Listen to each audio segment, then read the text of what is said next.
Right, well, what's the topic today? We're talking about alcohol. We are indeed. And the kind of negative effects of alcohol, what is potentially good about alcohol, and ways that if you're wanting to change things in life, maybe you can alter. Yeah. stuff. So I thought maybe today, we were talking before a bit earlier on. Apologies, we haven't got any mics. We do have mics, but we're just not charging them up, have we? Yeah.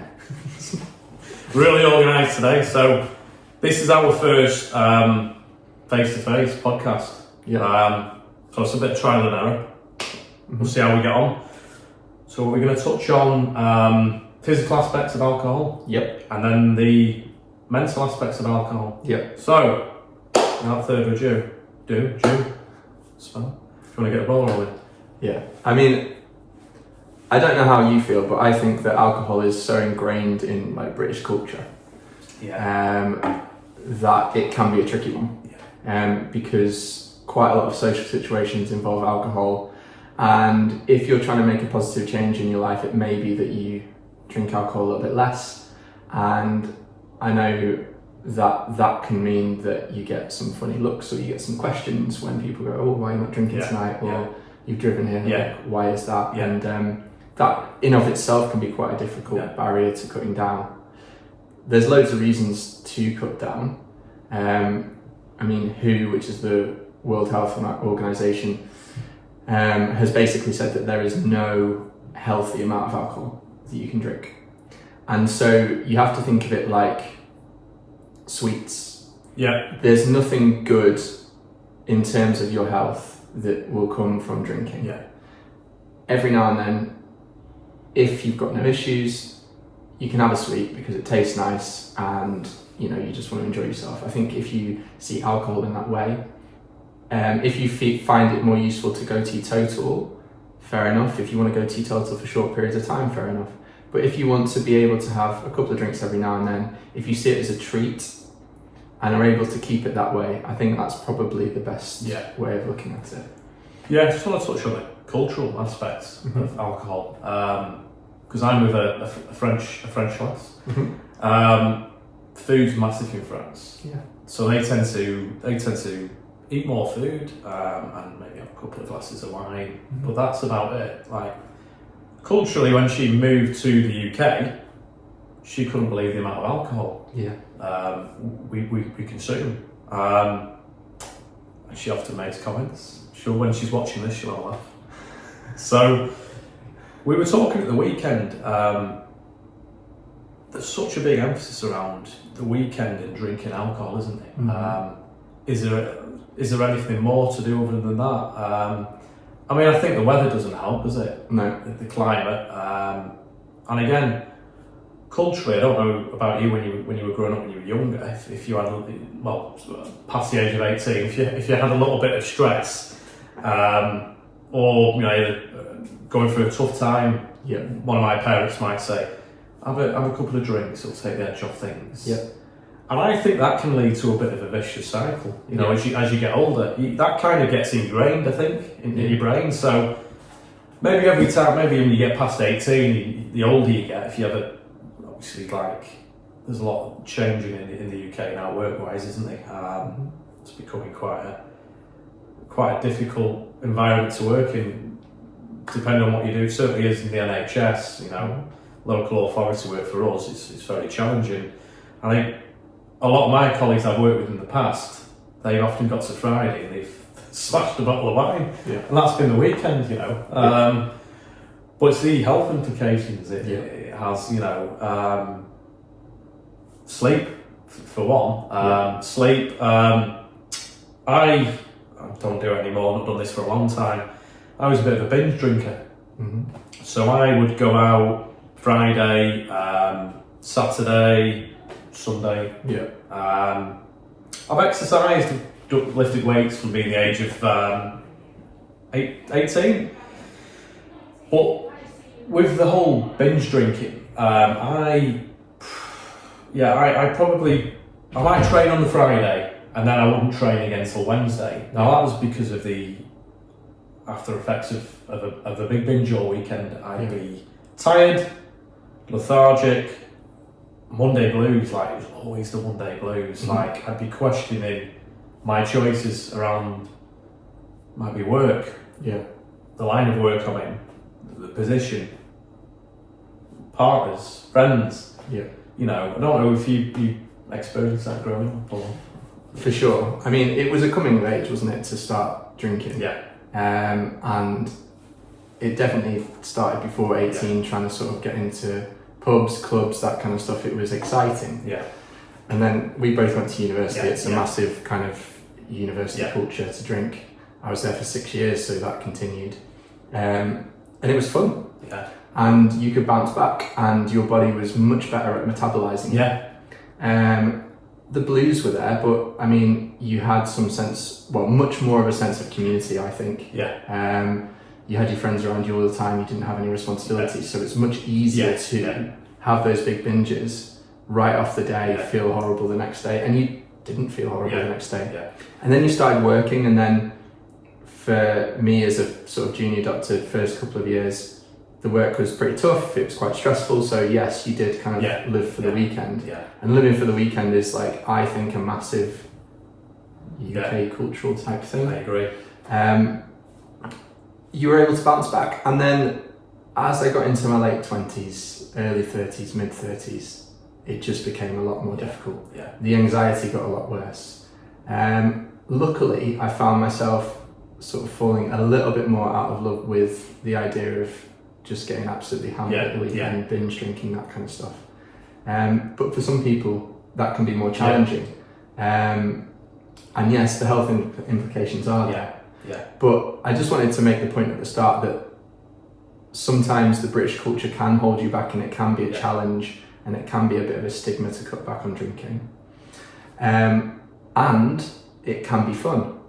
And also, you mentioned if you've had a stressful week, having a couple of drinks on a Friday, it can be a bit of stress relief. Yeah. It can be nice to, for me, put the children to bed and then have a glass of wine. I enjoy that. I do too. Glass of wine. Exactly. And then try and stop it at 2. Yeah. But what I have found, and you mentioned sleep there, is everyone has one of these. Yeah. So you can measure your sleep. You can measure something called heart rate variability, which is how well recovered you are with the sleep. You notice it immediately, even after 2 drinks. You might be getting up in the night one more time than you would to go for a wee. You might wake up dehydrated the next day, a little bit more like lethargic, even after 2. What do you crave the next day? Yeah. Sugar. Exactly. We've been there about, haven't we? Yeah. Back in the day, binge all weekend. Yeah. My go-to was KFC. Yeah. Sunday night. But again, probably talking about it'd be Wednesday before I train again. Yeah. But it wouldn't just be lack of exercise, it'd be the diet, because of the alcohol, I'd crave sugar, so I'd eat rubbish for 3-4 days. And then again, I'd question my life choices, right? I need to cut down on the alcohol, I need to eat better, the list goes on. But it was often more times than not, like, it took me a long time to actually change that habit and that routine. But, I think there's deeper issues, maybe why I was drinking in excess. But like I'll just echo what you said, I like it. We were talking before about the Elk in Didsbury. Yeah. Best pint of Guinness in Manchester, by the way. But I like to have 2 pints of Guinness on a Friday with a pal, whoever's available. That's me done then. Yeah. I've had it. Sometimes, because Fridays I tend to work from home, so I might not see a face all day. So if I get to have a couple of pints with somebody on a Friday, I've enjoyed the drink. I'm not drinking in excess. Doing it because it's more social. Have a bit of a chat, maybe a bit of food after, and I go home. And I probably won't touch a drink for the rest of the weekend then. Yeah. So. But that sounds like quite a healthy relationship with alcohol. Yeah. And you may find that your Friday night sleep does suffer a little bit. Yeah, it does. But I mean, I think a couple of pints at the weekend, as long as you're able to do that, and you have the social aspects, which I believe are some positive aspects of it, a little bit of a de-stress. Yeah. If you can keep it to that, fantastic. in terms of like binging and diet and that kind of stuff, I mean, the other thing to say there is there's an unbelievable amount of calories and sugar and stuff in alcohol, and I see patients who really struggling to lose weight, and you talk through everything. Diet's pretty good, they're exercising okay, their sleep is generally good, they're not that sedentary, but they're having 10 to 15 drinks a week. Is it about, I don't know, is it 200-300 calories per pint? Maybe. Yeah. Well, I don't know what's in a glass of wine. Is it similar? A little bit less, but it's getting there. Do you know what I used to do? So I went on a bit of a dieting phase back in 2023 or 25 now, 2023. I was probably nearly 100 kilos, and for about 12 months, I thought I went on a calorie deficit, and then I went on maintenance. I did whole cycle properly, but I was enjoying a drink, but I thought, like, just hit the nail on the head. There's a lot of calories in pints, and around that time, I remember there being a lot of social occasions that year, and I thought, how am I going to get around this? Because I do enjoy a social drink.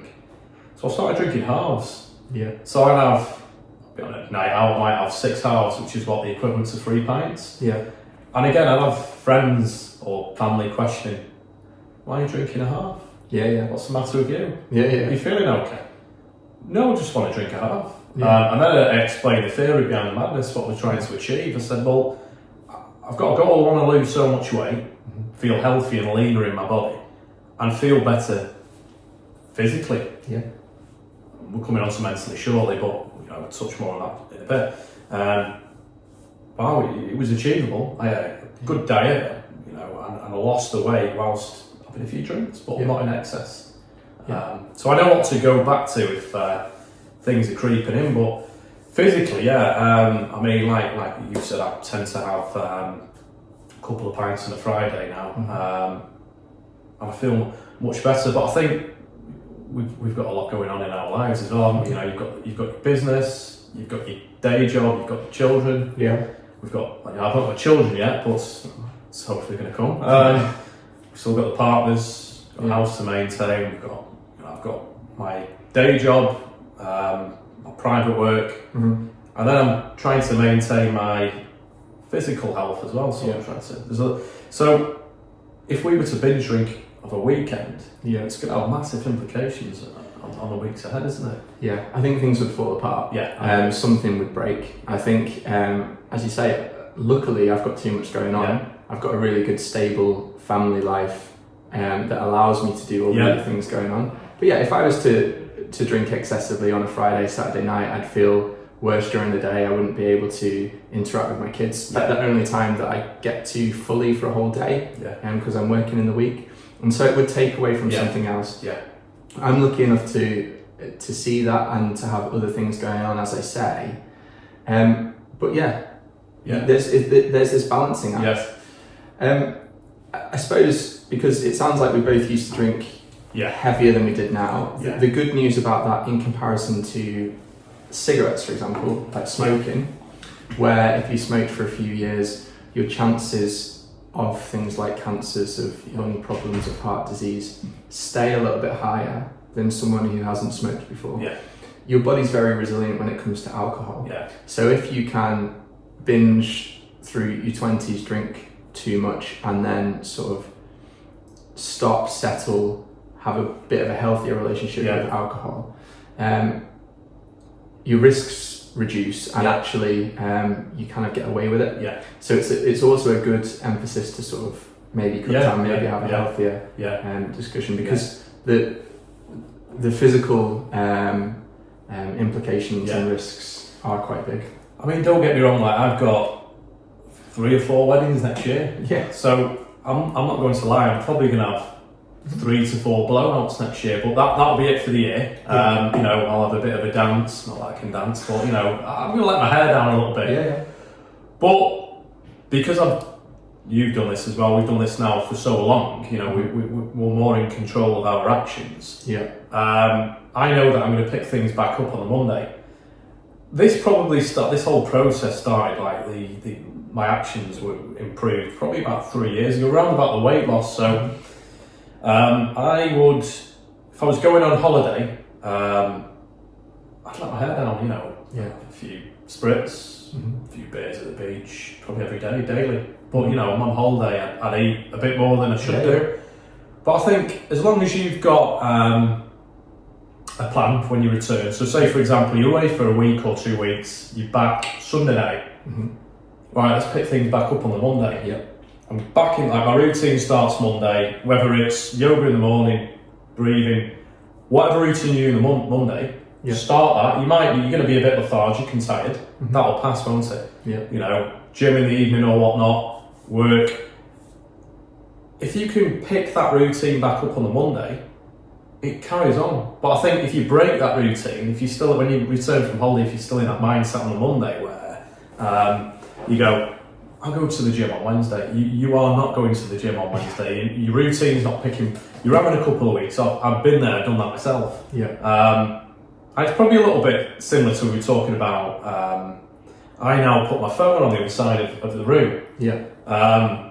If I put it on my bedside, I'm going to hit snooze several times. My missus is going to be really angry.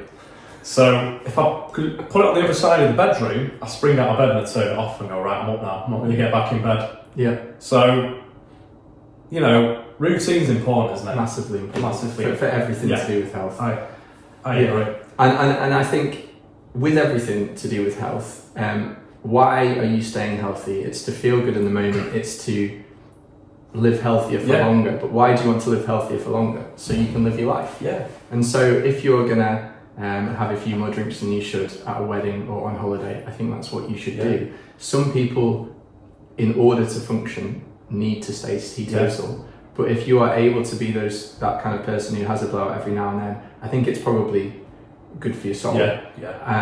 And it's the same as I say with every health thing. You're trying to stay healthy so that you can enjoy your life for longer. Absolutely. Which probably can touch on the physical side of things, can't we? Yeah. So do you want to kickstart off? What's your take on the physical aspects of things from alcohol? I mean, alcohol is terrible for you. Yeah, it is. We're not going to beat around the brush. Stop drinking, it's awful. In the now and in the future. Yeah. So we've touched upon things that it can affect in the now. It can make you lethargic. It has a terrible effect on your sleep. If you indulge in alcohol, and a heavy drinker is 3 to 4 units, which is a couple of drinks a night, every night for men, and then just slightly less than that for women. So it's not loads, but you'll start to have gut problems. It messes up your gut microbiome. Diabetes. It causes a leaky gut, so you can have diarrhea, bloating, all of these kind of things, lots of inflammation that can lead to things in the future. It can put you at a higher risk of cardiovascular disease. It can cause problems with your weight, everything around that, obesity, that kind of stuff. And then the most well-known thing is your liver. Yeah. So your liver is incredibly good at getting rid of toxins, and alcohol is essentially a toxin and all its metabolites, so what it breaks down to is not good for your body. So your liver works in overdrive, and that can get irritated after a while, and you can deposit fat in between the liver cells. You can cause irritation to the liver cells, and if that is a chronic long-term thing, it can lead to liver disease. So 60% of liver disease related deaths in this country are related to alcohol. Cirrhosis, where your liver becomes inflamed and then scars and shrinks, you're 5 to 8 times more likely to suffer with that if you drink heavily. And then liver cancer, which happens massively more with cirrhosis, so 10 times more. So you're therefore more. So would you say, you know, like we said, you knew that E20s, you can kind of get away with that. Would you say if you carried that on beyond your 20s, so 30s, 40s, 50s, you're opening a can of worms. You are. So it's never too late to change, is it? You know, more often than not, it should be a visit to see yourself. You know, you say, right, if you don't change X, Y, and Z, you know, this is why we're doing this podcast, to make people more aware. And you know, not only there's the physical and mental aspects of things, isn't it? You know, it's the mental side of things as well. I think I do a lot of work, obviously, around health anxiety, don't I? You know, and I think if you're drinking in excess, we talked about the Monday blues, didn't we? Yeah. That's going to carry on beyond the week, isn't it? Yeah. And what's very important for recovery from, let's say, an anxiety disorder is exercising. But if you're drinking in excess, the last thing you want to do is exercise. And then there's diet implications as well, because after a heavy session, the first thing you crave is sugar, isn't it? Yeah. So diet, physical aspects of things, which links in with the medical conditions. Yeah. You know, if you're not eating well, you're opening a can of worms, and you know you could experience a whole host of conditions, couldn't you? Yeah. You know, kidney a big one, isn't it? Your kidneys. Yeah. Yeah. I've got a few pals that still drink heavily, but sometimes it takes a bit of a scare for them to change. Would you agree? It can do with some people, especially if you have problem drinking. Yeah. And with every health problem, either you figure it out yourself slowly, or all at once. It's a mask, isn't it? A lot of the time, would you say? To suppress your emotions. It's a massive coping mechanism. Is alcohol. Do you think people are? I mean, I've certainly experienced this. Do you think people drink obviously to mask because they're scared of opening up about old memories, or that's probably a big thing, isn't it? It for sure numbs things at the start. Makes you forget. It's the same with like overuse of cannabis, that kind of stuff. It's a plaster, isn't it? Numb things, absolutely. It's a plaster. You know, it's they're using it as a tool, aren't they? But it's the wrong tool.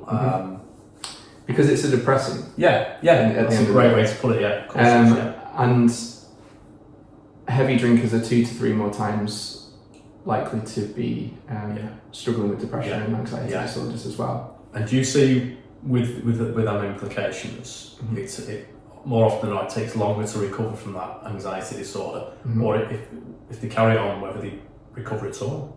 Yeah, so I mean, it's on the NHS, we sometimes get caught between drug and alcohol services and therapy services, because both will say that one needs to be fixed before the other. Alcoholics and alcoholism can be a symptom of past traumas. And so do you deal with the trauma first and then the alcohol settle down? But can you have therapy whilst you're still drinking? There's these two things, and you get stuck in between these two massive boulders. So it's really difficult. That's a real hard one. I think. Yeah, and it happens so often.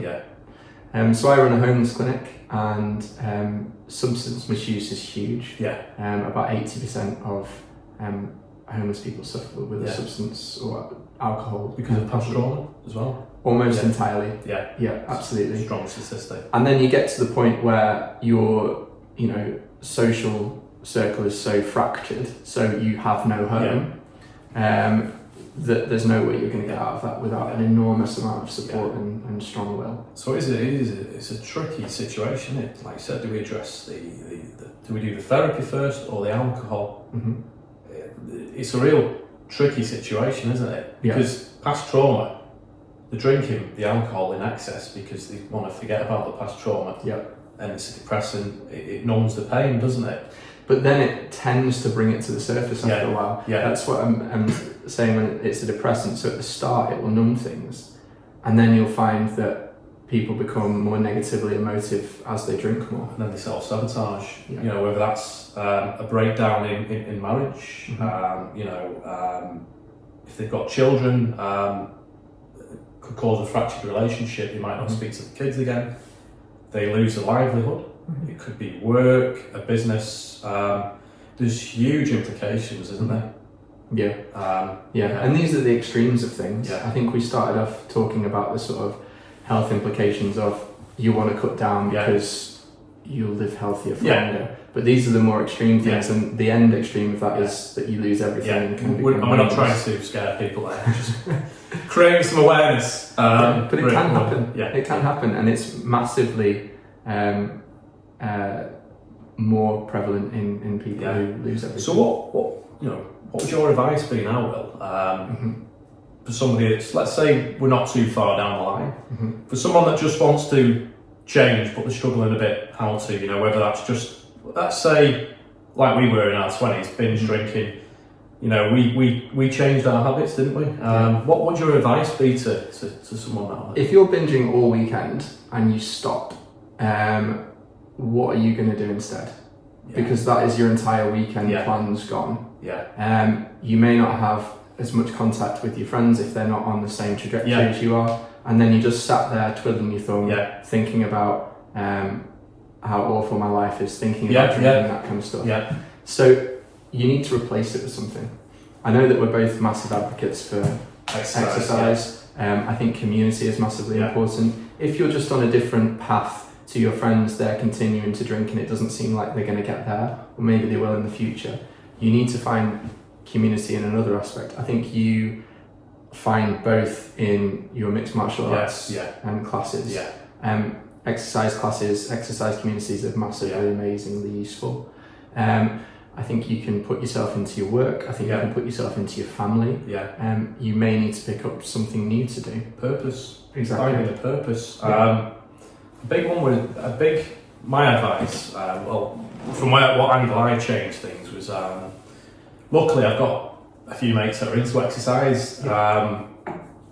Kind of in the same situation I was in. They wanted to do something a little bit different from drinking, binge drinking at the weekend. So we got into walking. So it's kind of hard to stop altogether straight away if you go, right, that's it, I'm never drinking again. It's a rebound effect. You are going to do it again, aren't you? So what we did was, well, let's replace it with something meaningful. So let's find some purpose. So we're an hour away from Derbyshire, Edale, the Peak District. So we started to do walks. We'd meet up with some old school pals once a month. We'd go on a 3-4 hour hike, and then at the end of the hike, we'd have a couple of pints. But that's what we tended to replace things with, and eventually, I replaced that with something else. You know, like this year, I've started mixed martial arts, which is really, really hard, and I often get a good pummeling in sparring. But what's been really good about that is your focus, your concentration, your attention. You've got to be so on the ball, like during these sessions, and then at the end of the session, because you've been that focused, and your attention, your concentration's been on point.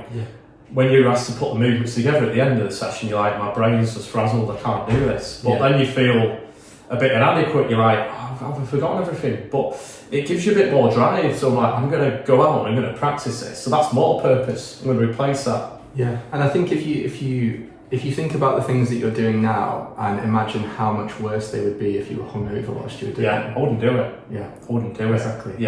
And you touched upon something. So if you had managed to sort of get hold of your drinking and you just wanted to see people who were drinking a little heavier, you wanted to go on a night out, you wanted to have a few drinks.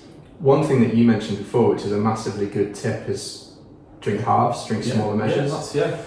Replace, go pint for pint, 1 pint of Guinness, 1 pint of 0% Guinness, 1 pint. There's ways that you can do these even just practically on nights out. Cinema's a good thing as well. I can go to the cinema a couple of times a week with a good friend. And last Friday, I said, well, try the 0% Corona. I don't know if you tried it. No. It's really nice, by the way. We had a couple of them. It was just like drinking a Corona. So I had a couple of them and some food. Well, there's a placebo effect. So you act more, you're better at communicating with people. Because that's what it does for people in the first couple of pints. It loosens your lips, doesn't it? It makes you more outgoing and that kind of stuff. But the 0% stuff does that as well as a placebo. It's brilliant. Should we round it off there? Sounds good to me. So I think my advice would be find some purpose, find something that drives you. You know, I didn't stop altogether. You know, because again, that has a rebound effect, I think. I found something purposeful, something meaningful. So I started with walking. Still had a pint at the end of it, but what it did was it led me on to other things. So be kind to yourself as well. I always say that. Short take on things. How would you like to close? I mean, I've got myself into a position now where I'm just too busy to drink heavily. I need to be present for my kids when I get to see them. And I think about my health, and I think if you start on a health journey where you're wanting to eat better, you're wanting to exercise better, it can be quite frustrating if you're just kind of ruining it all at the end of the week. Absolutely. As I say, if you manage to get a decent relationship with alcohol, it can be a tool to enjoy yourself in short terms, and you just accept that maybe you're not going to have a good night's sleep and feel better the next day. It's trying to improve your relationship with alcohol. And that might take months, it might take years, but just step by step. That's my advice. Really good. Well, we're going to close it off there, but we will put our Instagram links to this podcast. You know, if you're looking to change your lifestyle around alcohol, Will's your man. If you're looking to work through anxiety, depression, health anxiety, give me a shout. That's something I offer as well. Maybe we'll do a part 2 to this. Well, thanks for listening. And see you soon. Take care.